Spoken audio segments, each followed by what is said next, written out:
Promesse ne sono state fatte molte in questi 30 anni, si è visto veramente molto poco, questo forse è l'ultimo treno perché se non va stavolta i cittadini anche si arrabbiano. Ma hanno anche ragione di arrabbiarsi. D'altronde al 22 ottobre, quando abbiamo fatto il referendum per l'autonomia del Veneto, tutti i partiti alla fine ci hanno aiutato, erano favorevoli a questa autonomia.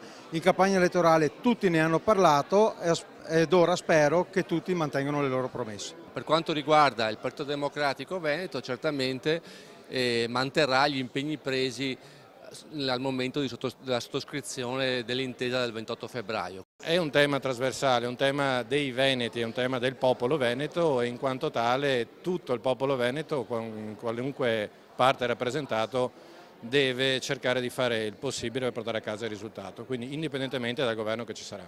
Questo è un tema che nasce da una riforma costituzionale del 2001 voluto dal centro-sinistra proprio per attuare quel rapporto alla geometria variabile all'interno del nostro Paese. Noi siamo convinti che il federalismo sia un valore fondamentale.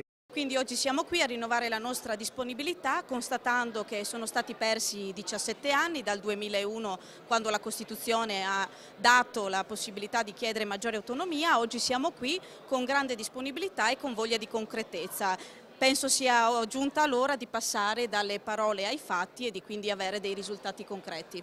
Avere anche una Presidente del Senato Veneto probabilmente aiuterebbe anche a evitare certi scherzetti che magari si dice sì ne discutiamo però la mettiamo in calendario fra 3 anni. Io ho conosciuto la Presidente Casellati bene in campagna elettorale, avendo fatto assieme a lei le candidature nell'uninominale, e il tema in particolare dell'autonomia è stato sentito, proposto, c'è stato un impegno anche da parte sua formale, credo che sia una garanzia importante per tutti, anche proprio per vari scherzetti.